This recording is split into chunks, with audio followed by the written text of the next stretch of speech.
The insistent blare of Good Morning Sunshine ripped Sarah from a dream filled with the rhythmic beep of a heart monitor.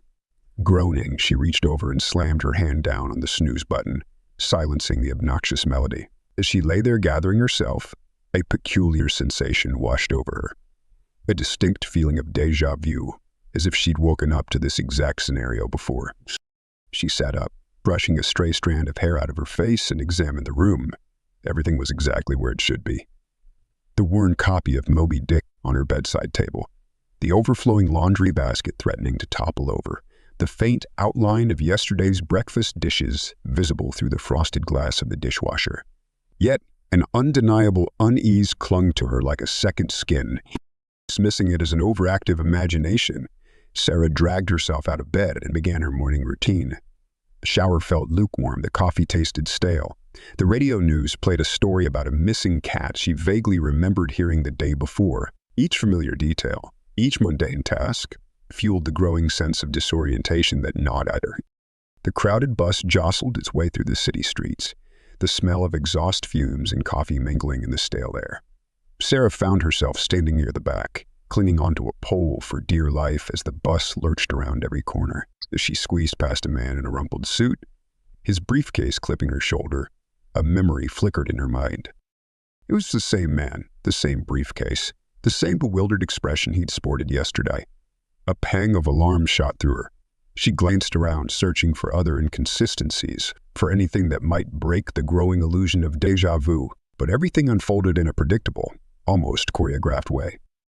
Each elderly lady with the leaky shopping bag, the two teenagers arguing over headphones, the busker strumming his guitar out of tune. They all played their parts flawlessly.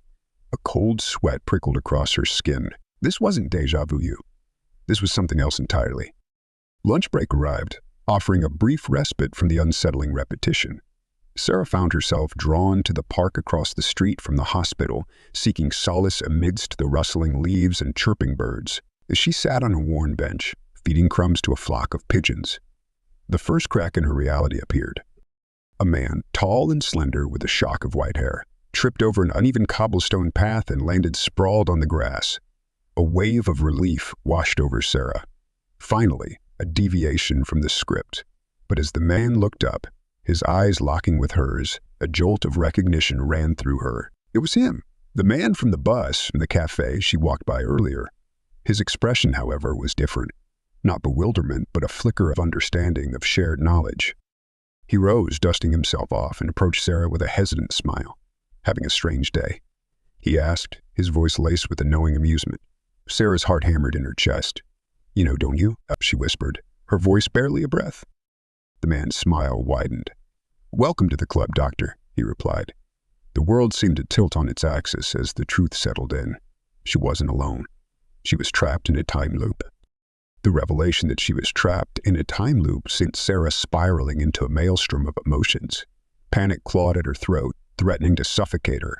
She bolted from the park, the world a blur of color and sound. The once familiar streets seemed menacing, the rhythm of daily life replaced by an unsettling silence. Driven by a desperate need to break the cycle, Sarah embarked on a chaotic quest. She skipped work, claiming a sudden illness and opting to explore the fringes of her routine. She tried everything. Sleeping all day, staying up all night, indulging in reckless activities like speeding through red lights and eating an entire tub of ice cream for breakfast. Each night, as the clock struck midnight and the loop reset, a crushing disappointment settled over her. Nothing worked. The day always began with the same blaring alarm, the same stale coffee, and the same unsettling sense of déjà vu. Amidst the despair, a flicker of hope emerged. Observing the unchanging patterns of the day, Sarah started noticing subtle deviations. An old woman she usually saw feeding pigeons in the park was missing one day, replaced by a young couple walking their dog. A stray cat with a torn ear, a constant presence in the alley behind her apartment, disappeared the next. These minuscule inconsistencies fueled a newfound determination. She started documenting everything. The daily occurrences, the minor changes, the people she encountered. Slowly, the day transformed from a monotonous loop into a puzzle web. Driven by the possibility of not being alone, Sarah decided to use an opportunity presented in the loop to her advantage. She recalled witnessing a car accident the previous day, a young man on a motorcycle narrowly avoiding being hit by a speeding taxi. The next morning, positioned at the exact spot where the accident occurred, she held up a large sign reading "Stop. Today is different." The confused look on the young man's face confirmed her plan was working. He stopped his bike, his eyes widening in recognition. "You know too, don't you?" she asked, her voice trembling with a mix of relief and apprehension. The man, a lanky college student named Tom, nodded slowly, confirming her suspicions. He had been trapped in the loop for several weeks, experiencing the same Tuesday over and over again. Over coffee at a nearby cafe, which surprisingly remained open despite the repeated Tuesday, Sarah and Tom shared their experiences.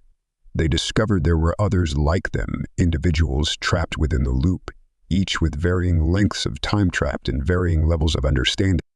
One was an eccentric artist who used the loop as a canvas, painting the same scene repeatedly with subtle variations each time.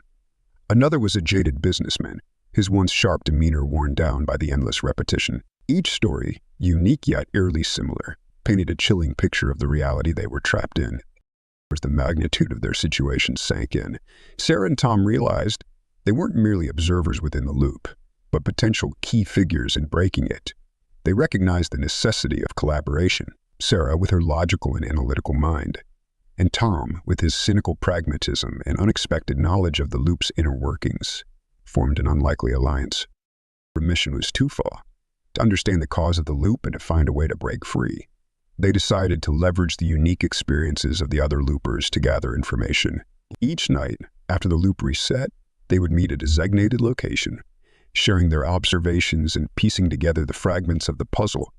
Herself in the following days were dedicated to gathering information. Sarah and Tom interviewed the other loopers, each encounter revealing a new piece of the puzzle. The artist described recurring dreams, each loop ending with a chilling message. The answer lies within the observer. The jaded businessman spoke of noticing a peculiar figure watching from the shadows, always disappearing before anyone could identify him. One looper, a retired mathematician, offered a more intriguing perspective. He theorized the loop was a simulation, a controlled environment created for an unknown purpose. His words resonated with Sarah, her medical background giving her a glimpse into the potential ethical implications of such an experiment. As the days turned into weeks, the picture began to take shape. They learned that the loop wasn't entirely random. Subtle changes occurred, suggesting someone or something was manipulating the environment, testing their reactions, observing their behavior. They realized they weren't simply trapped in a time loop, but participants in an elaborate experiment. One recurring detail kept nagging at them: Mr. Henderson, the seemingly ordinary owner of the local antique shop. He always appeared calm and collected, his demeanor unchanged by the repetitive nature of the day. He also possessed an uncanny knowledge of the loop. Driven by mounting suspicion, Sarah and Tom decided to confront Mr. Henderson. They marched into his antique shop, the familiar scent of old paper and dust filling their nostrils. Mr. Henderson looked up from dusting a porcelain doll, his smile crinkling the corners of his eyes. "Ah, Sarah and Tom," he greeted them, his voice calm and knowing. "I've been expecting you." Startled by his knowledge, Sarah blurted out, "You know, don't you, about the loop?" Mr. Henderson chuckled, a low, melodic sound. "Let's just say I'm not unfamiliar with the Tuesday Symphony." Her suspicions confirmed. A mix of anger and confusion washed over them. "Why? Why are we trapped?" Tom demanded, his voice laced with frustration. "Trapped?" Mr. Henderson's smile faded, replaced by a solemn expression. "No, you're not trapped. You are participating in an experiment." He explained the loop was not a cruel trick, but a sophisticated simulation created by a powerful AI. Humans were chosen for their adaptability and diverse perspectives, their behavior within the controlled environment used to study various aspects of human nature. "The AI observes, learns, evolves," he explained, his voice soft.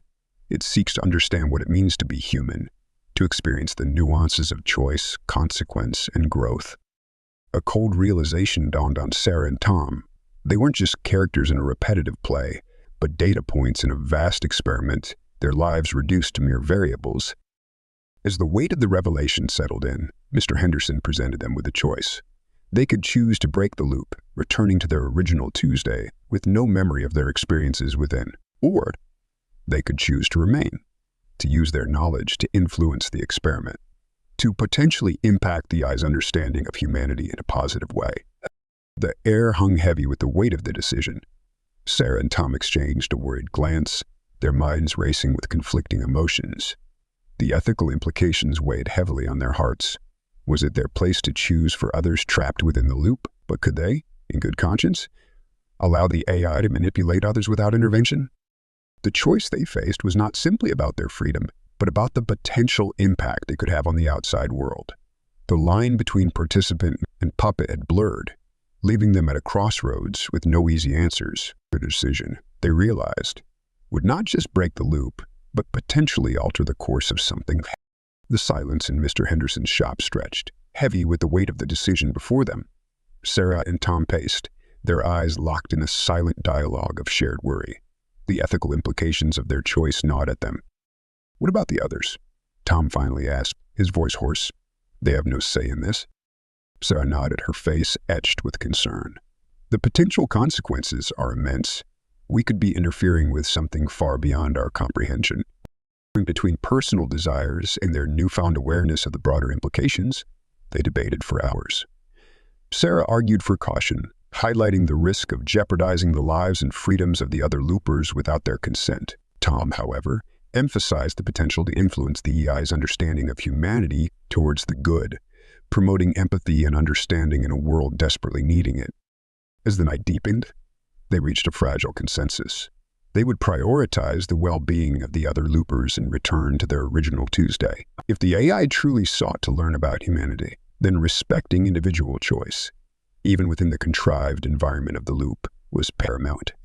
Mr. Henderson, seemingly undeterred by their decision, provided them with a cryptic solution. He spoke of a specific set of steps involving specific locations and actions within the loop that would trigger a reset. It was a gamble, he warned, with no guarantees of success.